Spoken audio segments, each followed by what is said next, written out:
पंडित सुंदरलाल शर्मा मुक्त विश्वविद्यालय छत्तीसगढ़ द्वारा कार्यक्रम उच्च शिक्षा आपके द्वार अरपा रेडियो बिलासपुर द्वारा प्रसारित।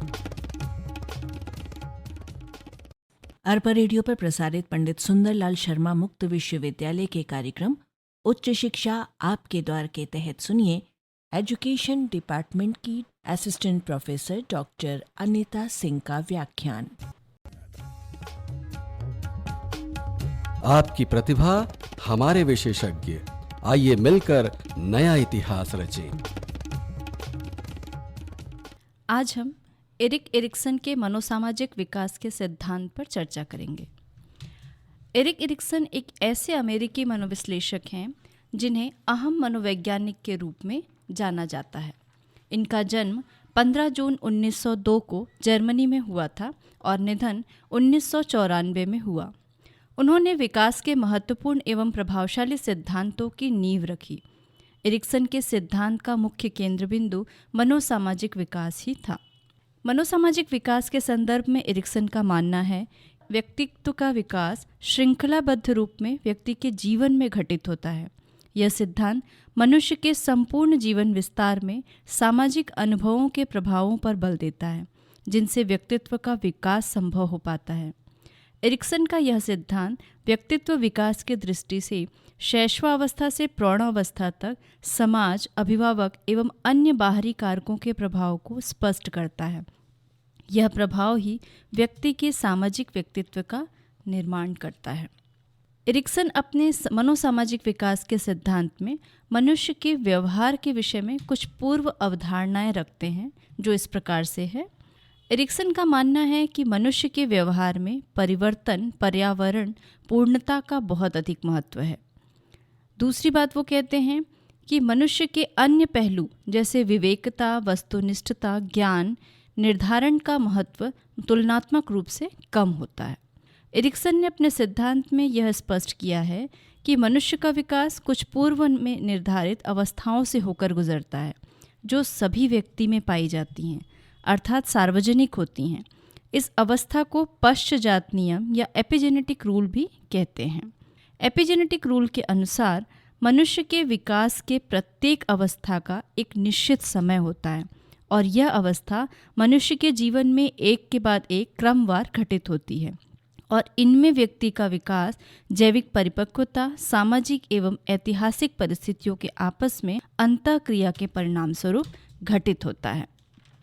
मनोसामाजिक विकास की इन अवस्थाओं की विशेषताओं का वर्णन हम समझने का प्रयास करते हैं। पहली बात उन्होंने बताई है कि प्रत्येक मनोसामाजिक विकास की अवस्था में एक संक्रांति या क्राइसिस होती है। संक्रांति से हमारा मतलब होता है कि मनुष्य के जीवन में एक ऐसा टर्निंग पॉइंट आता है, एक ऐसा मोड़ आता है जहां उस अवस्था में जैविक परिपक्वता और सामाजिक परिस्थितियों दोनों की अंतःक्रिया के पश्चात व्यक्ति के जीवन में वो घटना उत्पन्न होती है। अर्थात वो एक ऐसा टर्निंग पॉइंट है जहाँ पर हमारी बायोलॉजिकल मैच्योरिटी या जैविक परिपक्वता अर्थात अवस्था के आधार पर हमारे साथ जो घटनाएं होती हैं, जो मैच्योरिटी विकसित होती है और जो सामाजिक परिस्थितियाँ हमारे साथ उसके साथ साथ जन्म लेती हैं, वो दोनों की अंतःक्रिया के पश्चात व्यक्ति के जीवन में कुछ ऐसी घटना होती है जिसका सामना उस व्यक्ति को करना पड़ता है। उसे हम टर्निंग पॉइंट या अहम मोड़ कहते हैं। दूसरी बात उन्होंने बताई है कि मनोसामाजिक विकास की अवस्थाओं में सकारात्मक और नकारात्मक दोनों ही तत्व पाए जाते हैं। मानव विकास की इन अवस्थाओं में यदि व्यक्ति के जीवन काल में जैविक परिपक्वता एवं सामाजिक परिस्थितियों के अंतःक्रिया के कारण संघर्ष की स्थिति निर्मित होती है और व्यक्ति उस संघर्ष की स्थिति का सामना करने में समर्थ होता है, तो उसके अंदर एक सकारात्मक ऊर्जा संचरित होती है और नकारात्मक तत्व समाप्त हो जाते हैं और व्यक्ति के व्यक्तित्व का विकास की प्रक्रिया बिना किसी बाधा के निरंतर चलती रहती है और एक स्वस्थ मानव विकास का जन्म होता है। तीसरी बात उन्होंने बताई है कि व्यक्ति के जीवन में आने वाली प्रत्येक मनोसामाजिक अवस्था की संक्रांति को व्यक्ति को दूर करना होता है। यह तब संभव होता है जब व्यक्ति संक्रांति से उत्पन्न संघर्ष की स्थिति का समाधान कर लेता है। समाधान कर लेने के पश्चात व्यक्ति के जीवन में एक मनोसामाजिक शक्ति का विकास होता है, जिसे एरिक्सन ने सदाचार या विर्च्यू का नाम दिया है। इसके विपरीत यदि व्यक्ति ने संक्रांति से उत्पन्न संघर्ष की स्थिति का समाधान नहीं ढूंढा तो उसके जीवन में मनोसामाजिक विकास की अगली अवस्था का विकास अवरुद्ध हो जाता है। अगली बात वो बताते हैं कि मनोसामाजिक विकास की अवस्था में 3R की चर्चा उन्होंने की है। 3R से हमारा मतलब है, एक होता है कर्मकांडता राइचुअलाइजेशन, दूसरा कर्मकांड राइचुअल, और तीसरा जो है कर्मकांडवाद राइचुअलिज्म। कर्मकांडता क्या है, इसे हम समझने का प्रयास करते हैं। व्यक्ति समाज में रहता है और समाज के विभिन्न संस्कृति परंपराओं को अपनाता है। वह समाज के अन्य व्यक्तियों से इन संस्कृति व परंपराओं की औपचारिकता को पूरा करने के लिए अंतःक्रिया करता है। ऐसा वह समय समय पर परिस्थिति के अनुसार कई बार करता है, जिससे वह समाज में अपने को अच्छे और संस्कारी व्यक्ति के रूप में स्थापित कर सके, जिसका एक अनुकूल महत्व होता है। कर्मकांड से मतलब है वयस्क समुदाय या एडल्ट कम्युनिटी के द्वारा महत्वपूर्ण घटनाओं को प्रदर्शित करने के लिए कार्यों को किया जाता है और उसकी बार बार आवृत्ति भी की जाती है। कर्मकांडवाद से तात्पर्य होता है कि कर्मकांडता में यदि विकृति उत्पन्न हो जाए, अर्थात व्यक्ति समाज के मानकों और परंपराओं का निर्वहन नहीं करे, तो स्वयं केंद्रित व्यवहार का निष्पादन होता है और यह स्थिति कर्मकांडवाद कहलाती है।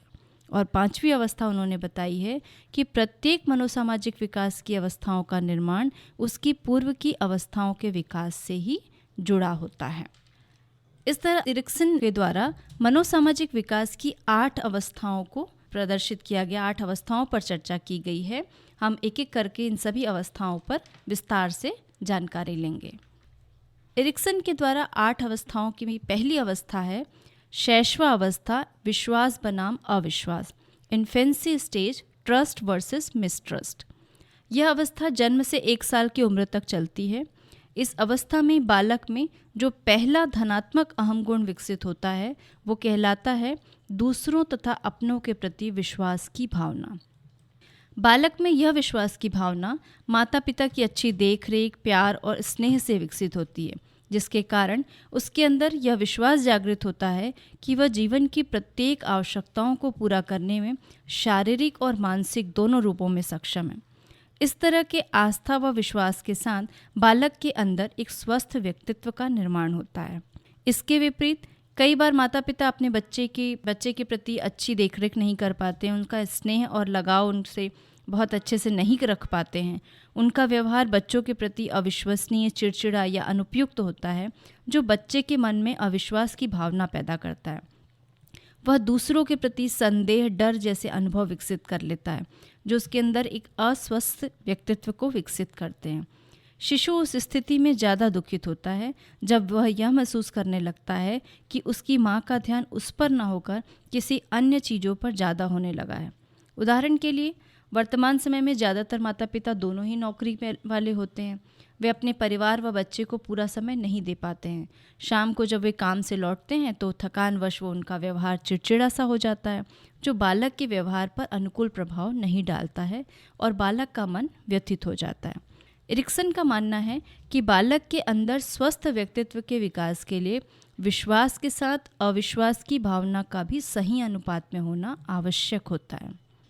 अगली बात उन्होंने बताई है कि जब बालक विश्वास बनाम अविश्वास की भावना के बीच संतुलन स्थापित कर लेता है तो उसके अंदर एक विशेष प्रकार की मनोसामाजिक शक्ति, साइको सोशल स्ट्रेंथ का जन्म होता है, जिसे उन्होंने आशा का नाम दिया है।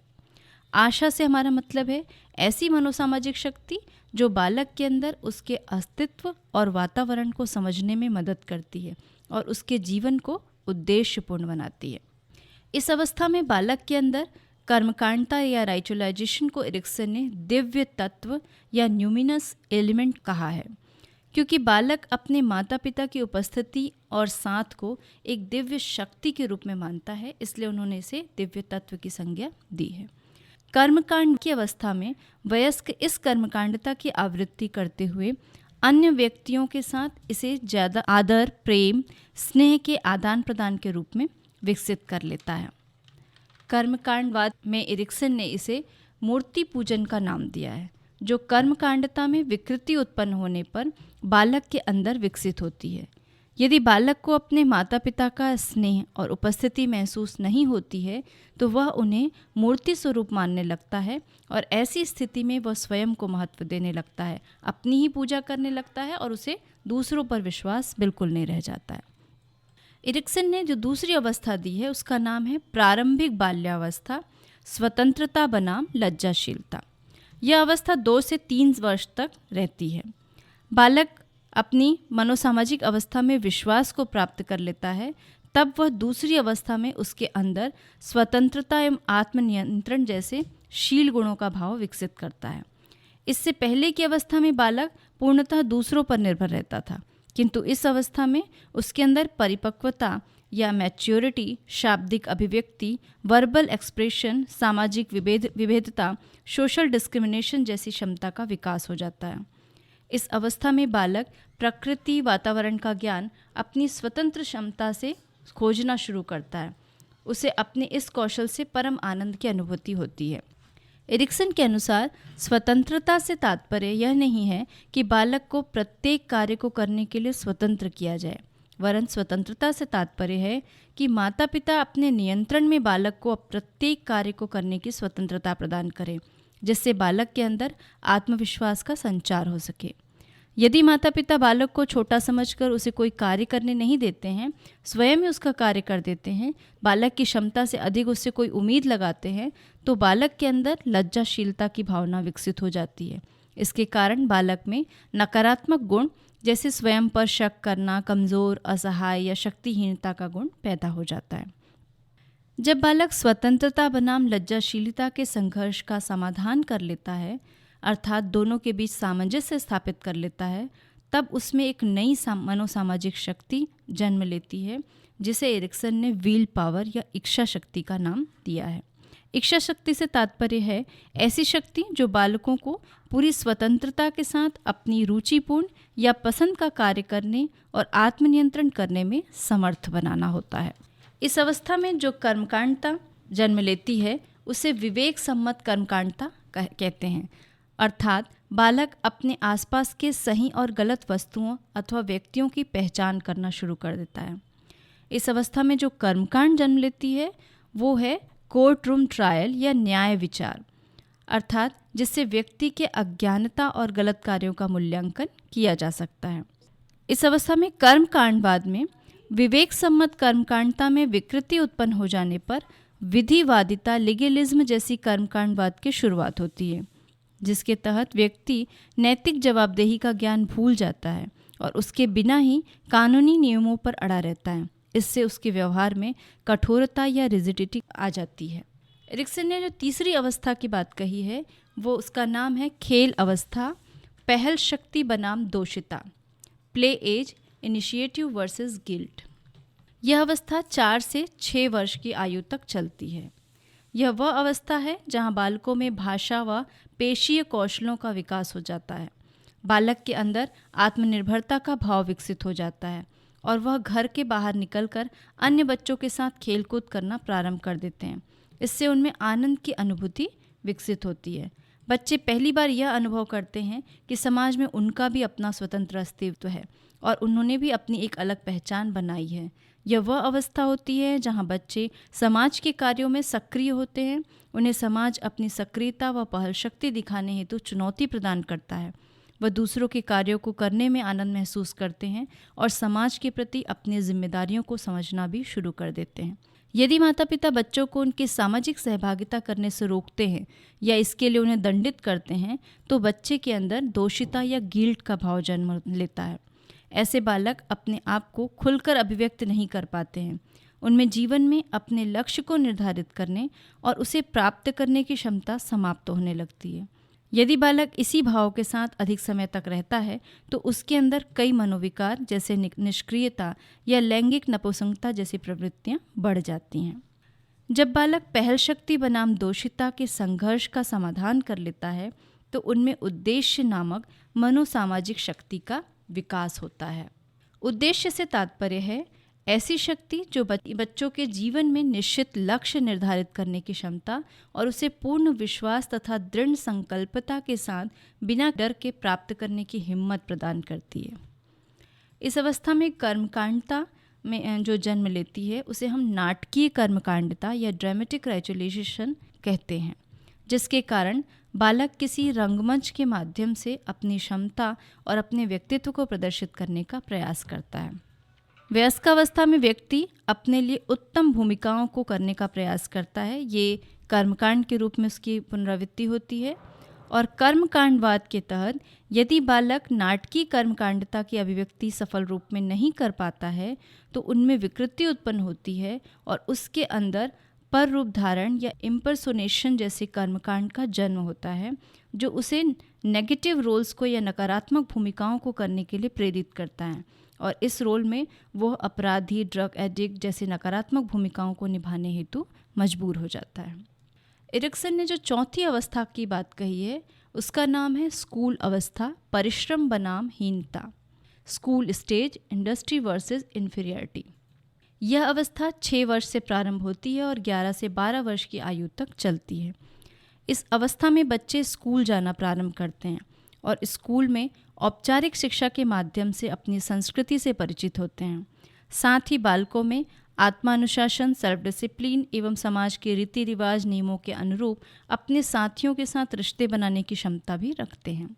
जब बालक स्कूलों में अपनी संस्कृति का ज्ञान प्राप्त कर लेता है तो उसके अंदर परिश्रम या इंडस्ट्री का भाव विकसित होता है।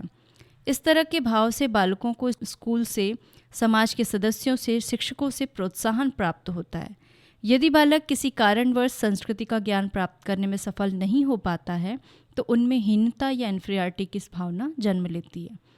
हीनता का कारण यह भी हो सकता है जब बालक को उसके कौशल और क्षमता के आधार पर न मापकर उसे जाति प्रजाति के आधार पर मापा जाता है। हीनता का भाव पैदा होने से बालकों में अपनी क्षमता और योग्यता पर से विश्वास टूट जाता है। जब बालक परिश्रम बनाम हीनता के संघर्ष का समाधान सफलतापूर्वक कर लेता है तो उनमें एक नई मनोसामाजिक शक्ति जन्म लेती है जिसे सामर्थ्यता कहा जाता है। सामर्थ्यता या कॉम्पिटेंसी से मतलब होता है किसी कार्य को शारीरिक एवं बौद्धिक क्षमता का सही प्रयोग करते हुए पूरा करना। इस अवस्था में जो कर्मकांडता विकसित होती है उसे औपचारिक कर्मकांडता कहा जाता है, अर्थात बालक किसी कार्य को जब उचित ढंग से करता है तो उनमें गुणात्मक एवं कलात्मक गुणों का विकास होता है। इस अवस्था में जो कर्मकांड विकसित होती है उसे कार्य का जन्म होता है, अर्थात बालक किसी भी कार्य को औपचारिक कार्यविधि से पूरा करना पसंद करता है, अर्थात वो कार्य को सिर्फ एक औपचारिक रूप करना पसंद करता है। इस अवस्था में कर्मकांडवाद जो विकसित होता है, यदि औपचारिक कर्मकांडता में विकृति उत्पन्न होती है तो औपचारिकता जैसे कर्मकांडवाद का जन्म होता है, जिससे व्यक्ति किसी कार्य को केवल पूरा करने की औपचारिकता करता है, उसे समझने का प्रयास नहीं करता है। इस तरह हमने एरिक्सन की 4 अवस्थाओं पर आज चर्चा की। हम अपने अगले लेक्चर में एरिक्सन की शेष 4 अवस्थाओं पर चर्चा करेंगे। धन्यवाद। नवीन युग का विश्वविद्यालय मूलाधार रखेगा, जनगण मन में जनहित का अवसर चाव भरेगा। गरल सुधा में परिणत होवे यह विनती है नियंता, कलुष निवारण सुयश संस्कृति रचे नए अभियंता। नमस्कार।